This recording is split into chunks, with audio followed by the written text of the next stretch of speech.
하나님의 말씀은 사도행전 13장 49절에서 52절 말씀입니다.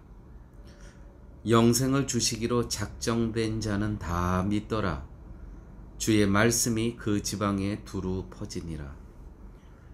이제 유대인들이 경건한 귀부인들과 그 성내 유력한 자들을 선동하여 바울과 바나바를 핍박케 하여 그 지경에서 쫓아내니 두 사람이 저희를 향하여 발에 티끌을 떨어버리고 이고니온으로 가거늘 제자들은 기쁨과 성령이 충만하니라. 사도 바울과 바나바는 사람 눈치 보지 않고 생명의 복음의 말씀을 전합니다. 유대인 당신들이 바로 메시아로 오신 예수 그리스도를 죽였다는 겁니다.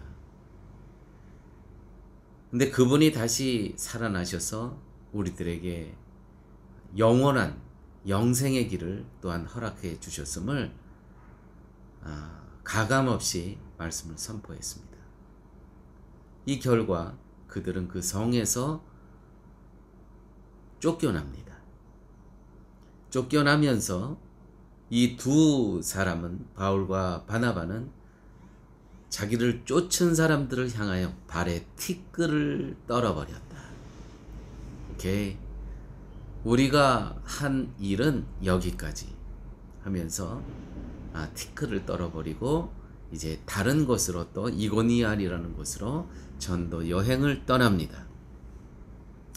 오늘 성경 본문의 맨 마지막 52절 제자들은 여기서 이 제자들은 많이 생략되어 있는 부분이 있는데 안디옥에 있는 제자들 혹은 안디옥에 있는 성도들은, 신도들은 이 뜻입니다.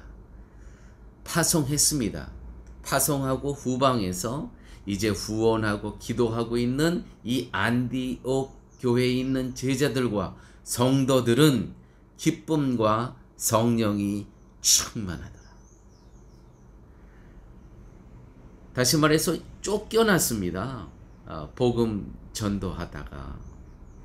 그러면 실패한 거 아닙니까? 그런데 안디옥 교회 성도들은 열매를 바라기보단 씨 뿌림에 감사하는 후원교회였습니다. 사실은 세상적으로 보면 거기서 어떤 열매를 거두고 거기서 어떤 또 교회를 세우고 이런 그 눈으로 보여지는 어떤 열매가 있어야 되는 거 아닙니까? 근데 쫓겨나는 사람들에 대해서 안디옥 교회 제자와 성도들은 기쁨과 성령이 충만하니라, 이 뜻입니다. 저는 이 본문을 통해서 이 말씀이 기억이 납니다. 진리를 알지니 진리가 너희를 자유케 하리라. 진리이신 예수 그리스도를 만난 사람들의 모습이 보여집니다. 진리이신 예수 그리스도를 만난 사람들은 쫓겨가더라도 찬송 부르며 찬양하며 감사하며 또 쫓겨가는 거예요. 또한 그들을 파송한 이 파송단체도 눈에 보이는 거는 쫓겨가지만 야, 우리가 잘못 투자한 것 같으다, 잘못 파송한 것 같으다 라고 하지 않고 기쁨과 성령이 충만하니라. 여전히 후원한다는 것이죠. 여전히 저들을 위해서 응원하고 여전히 기도하고 있다는 것이죠. 진리를 알지니 진리가 너희를 자유케 하리라. 정말 진리 안에서 자유인들을 보는 것 같습니다. 훌훌 털고 갈 수 있는 그런 사람들, 그런 사람을 또 여전히 후원하고 있는 그 후원교회의 성도들, 복음 안에서의 자유인들 아닙니까? 중요한 것은 파송받고 내가 복음을 전파하는 나 안에 진리이신 예수 그리스도가 있는가 없는가가 중요한 것이고, 또 파송한 선교단체는 안달하고 어떤 그 압력을 넣어서 왜 우리 눈에 가시적인 게 보이지 않냐 이러지 않고 그렇게 아무것도 보이지 않고 오히려 더 초라한 것 같지만은 일단 자기들의 주님의 이름으로 파송했으며 하나님께서 책임져 주실 것이라를 믿고 기쁨과 성령으로 충만하니라. 정말 이 본문은요, 정말 진리 안에서 자유함을 누리는 사람들이 어떤 모습으로 살아가는 것을 저희들에게 명확히 보여주고 있습니다. 유대인들은 하나님을 믿는다는 것을 다만 제사 드리고 율법을 지키는 것으로만 인식했습니다. 그렇지만 예수 그리스도가 십자가에 돌아가시고 그가 사흘 만에 부활하시고 우리들에게 영생을 허락하여 주신 그 구원자 예수 그리스도의 그 복음은, 천국의 백성은 누구냐? 제사 드리고 율법 지킨다고 천국의 백성이 아니고 그 메시아로 오신 예수 그리스도를 믿어야만 천국의 백성이라고 바울과 바나바는 선포한 것이죠. 유대인들은 삶 전체가 하나님을 향한 산 제사가 되어야 한다는 것에 무지했습니다. 이렇게 진리를 모르면, 진리는 무엇입니까? 예수 그리스도를 모르면, 예수 그리스도의 십자가의 은혜를 모르면 율법 아래서 계속 살아갈 수밖에 없다는 것이죠. 율법 아래 살아간다는 것은 복음을 전하는 자들을 핍박하는 그 위치에서 살아간다는 거예요. 복음 안에서 살아가지 못하고 복음 안에서 살아가는 자들을 핍박하는 위치에서 살아가게 된다는 것이죠. 하나님의 나라의 백성이 아니라는 것입니다. 유대인들은 바울과 바나바를 핍박하기 위해 성내의 경건한 귀부인들과 유력한 자들을 선동하여 바울과 바나바를 핍박합니다. 바울과 바나바는 다만 하나님의 말씀을 전했을 뿐입니다. 그들이 원했던 것은 백성들이 하나님을 아는 것이었지, 예수 그리스도의 십자가의 은혜를 아는 것이었지, 자신들을 추종케 해주기를 바라는 것이 전혀 아니었습니다. 그런데 성내의 유대인들은 바울과 바나바에게 몰려가자 그것을 시기하게 됩니다. 그래서 비방하게 되죠.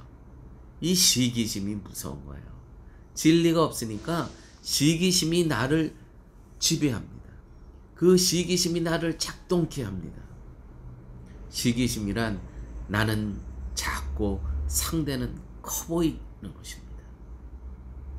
그러니까 진리가 없으니까, 가장 큰 그 진리가 내 안에 안 계시니까 나는 너무 초라한 존재죠. 그래서 자꾸 남이 나보다 커 보이는 겁니다. 이게 바로 시기심입니다. 진리가 없으면 나는 늘 작은 자로 있습니다. 진리가 없으면 나는 늘 상대방을 비방할 수밖에 없습니다. 비난할 수밖에 없습니다. 왜요? 나보다 커 보이니까. 나는 초라해 보이고, 나는 없어 보이는데 저 사람 많이 가진 것이 보여지고, 커 보이고, 잘나 보이고, 나는 왜소해 보이고.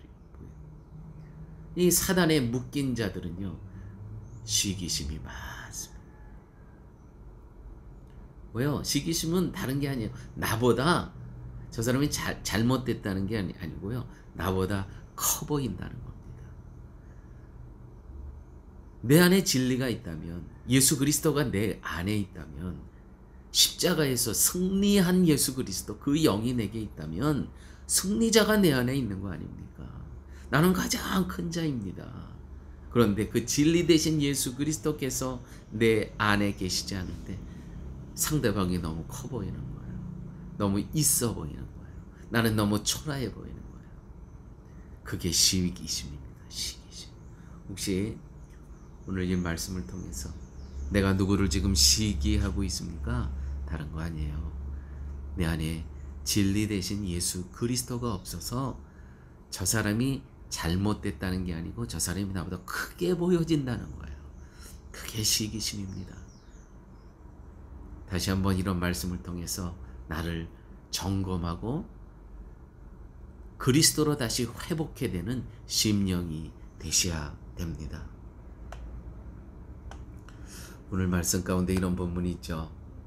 이에 유대인들이 경건한 귀비인들과 그 성내 유력한 자들을 선동하여 바울과 바나바를 핍박해 하여 그 지경에서 쫓아내니. 선동은 사단의 무기입니다. 선동적인 사람입니다. 있습니다. 자신의 악한 행위에 다른 사람을 끌어들이는 그 능력이 있는 사람. 이게 다시 사단의 능력이죠. 이 능력 대단합니다. 이 선동적인 사람들. 설교와 전도는 생명의 말씀을 선포하는 일입니다. 그래서 만세전에 하나님께서 택한 자들이 내가 택함 받은 사람이구나, 그 선포된 말씀을 듣고 깨닫게 된다는 것이죠. 선동과 설교는 그래서 다른 차이가 나는 겁니다. 어떤 사람은 선동하지만 어떤 사람은 설교, 다시 말해서 설교를 다른 말로 번역을 하면 전도입니다. 어떤 사람은 전도합니다. 생명의 말씀으로 초청합니다. 영생을 주시기로 작정된 자는 다 믿더라. 그렇습니다. 이 전도에 선포되는 말씀을 듣고 영생을 주시기로 작정된 자, 누구로부터? 하나님으로부터 만세전에 작정된 자들이 있다는 겁니다. 다 믿더라. 그 자리에서 그 순간에 영생을 주시기로 작정된다는 다 믿더라. 내가 복음을 전할 때 이 자리에서 믿지 않는다고 낭망하지 마세요. 이 사람이 하나님의 작정된 자는요, 그 시간도 하나님이 작정하시고 장소도 하나님께서 작정하십니다. 그러므로 성도는 때를 얻든지 못 얻든지 우리의 할 일은 선동이 아니라요, 하나님의 생명의 말씀을 전도하는 겁니다. 전하는 겁니다. 선포하는 겁니다. 그러므로 선동자로 살 것인가, 전도자로 살 것인가. 저와 여러분은, 우리 쉴만한 물가 성도님 여러분들은 복음을 선포하는 자로 세움을 받았습니다. 할렐루야. 또 그 선포한 말씀대로 우리는 살아갑니다. 우리는 세상적인 열매가 없다고 탓하지 않습니다. 왜요? 우리 안에 진리 대신 예수 그리스도가 계시기 때문에 그 작정하신 성령의 열매는 하나님의 때에, 하나님의 방법으로, 하나님의 장소에서 맺혀질 것이라는 것이죠. 그러므로 사랑하는 교회 여러분, 우리가 이런 믿음이 있어야 됩니다. 우리 교회가 지금 특별히 이렇게 어린이 사역과 또 이 나라 현지인 목사님들 세우는 교회 리더들, 영적인 리더들 세우는 일을 하고 있죠. 믿음을 가지십시오. 이 안디옥 교회 보십시오. 거기서 정말 세상적으로 비참하게 쫓겨가는데도 어떻게 해요? 감사함으로, 성령 충만함으로 안디옥 교회는 여전히 기도하고 후원하고 응원한다는 것이죠. 저는 우리 교회가, 온 성도님들이 이 안디옥 교회의 이 모습을 본받아서 우리 교회가 합심해서 일심으로 연합하여서 하나님께서 우리에게 맡겨주신 아름다운 일들을 후원하고 기도하는 그러한 교회 되기를 예수님의 이름으로 축원드립니다. 아버지 하나님 감사합니다. 오늘 주께서 이렇게 저희들에게 귀한 말씀으로 또 저희들을 세워주심을 감사합니다. 혹시 우리 가운데 시기심이 있는 영혼이 있었습니까? 오늘 말씀으로 다시 한번 진리이신 예수 그리스도를 만나게 하여 주시고, 다시 한번 우리의 삶을 점검하면서 선동자가 아니라 전도자로 나머지 삶 살아갈 수 있도록 주께서 함께하여 주옵소서. 예수님 이름으로 기도드렸습니다. 아멘.